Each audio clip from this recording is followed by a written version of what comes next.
Gauteng authorities are investigating a death of a school pupil after a body was found at Hoërskool Gashfontein in Pretoria today. 16-year-old Mia Koen was found by a groundsman on a sports field, but it's unclear whether she died there. eNCA's Moloko Moloto is following the story and joins us now. Moloko, such strange circumstances. Do we know what happened?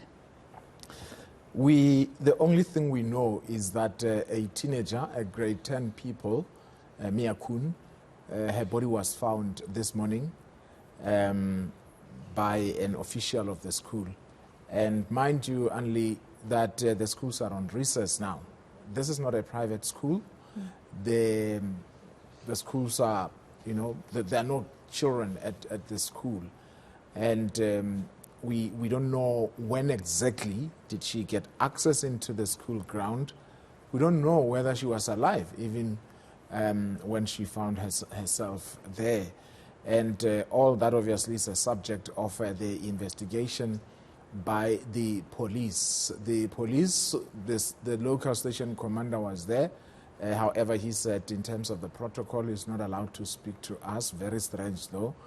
However, the MEC of Education says that he's been briefed by the police that the death of Mia was unnatural. But they're not telling us what exactly about the circumstances around her death was unnatural. They seem to be in the dark as well, because the school itself is highly fortified. It's highly secured. There's an electric fence all across. And there's a security guard who is at the main gate. It seems the guard is there 24 hours. And it's simply not easy for anyone to jump over the fence and find themselves there. And we also saw the CCTV cameras. We don't know if there's a footage, perhaps that would shed some light. So there are just so many unanswered questions. One of the things that the MEC is saying is that he's been briefed that Mia was at home last night at about 8 o'clock. The parents were with her. We don't know exactly how did she leave home.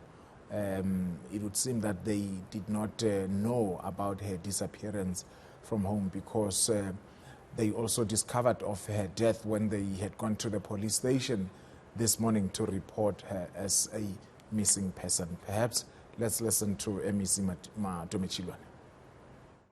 The body was discovered this morning in the early hours, around about 8 o'clock, by the staff from the school. Initially, they called paramedics, and later on it was declared that the child is deceased. It's a grade 10 learner, girl learner, from the school.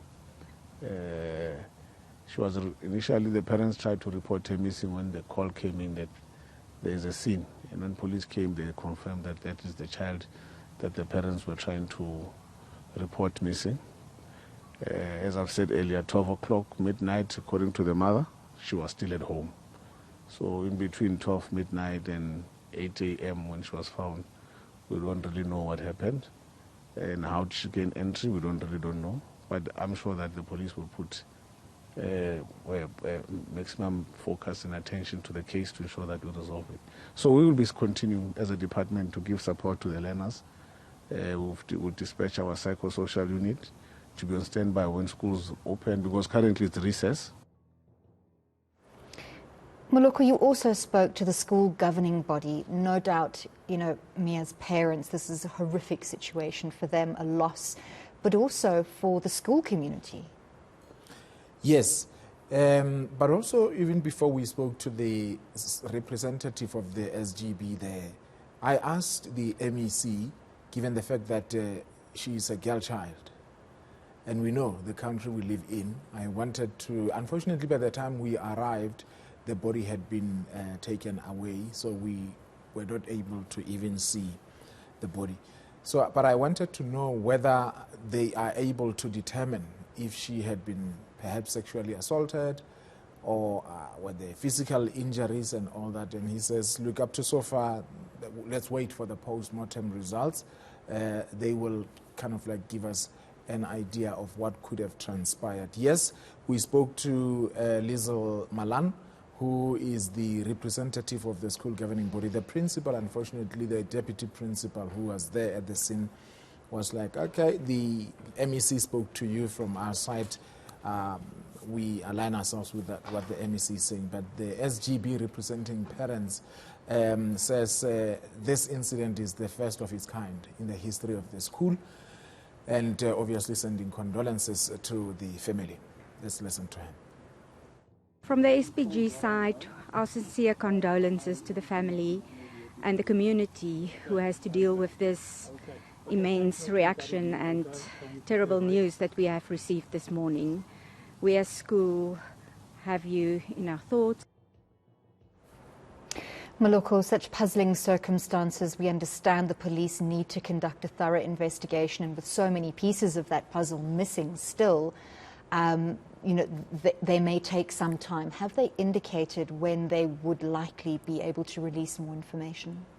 Well, luckily the MEC of Education is saying he knows that the issues around post-mortem and all that, now they no longer take that long. He seems to be upbeat and confident that in no time, at least there would be light at the end of the tunnel. But also obviously we had to ask around the situation across the province in general. We know that kids elsewhere, they do step on another. So this kind of incidents where they involve the gangs in the schools, and he says they have a program. But that particular school itself, as much as he says they will be deploying some of the wardens in some of the schools, but in that particular school, it's not one of the problematic schools.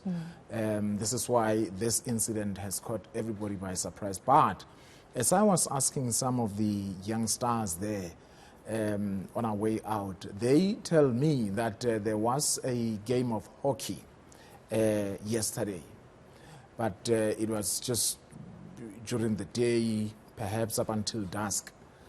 Now, we don't know whether she was there as a participant or as a spectator, but even if she was there, if what the MEC says is anything to go by, at some point, she has had to leave the school and she went home. And at the time when the parents were about to go to bed, she was still in the house. And that was at 12 o'clock at night. Yeah. And you therefore ask, what time exactly did she leave and where was she going to? As much as it was easy perhaps for her to leave her home, how did she get access into such a highly fortified school? And as the MEC is saying that the investigation will determine whether there was foul play there or not. Thank you so much for bringing us that report. That was our reporter Moloko Moloto.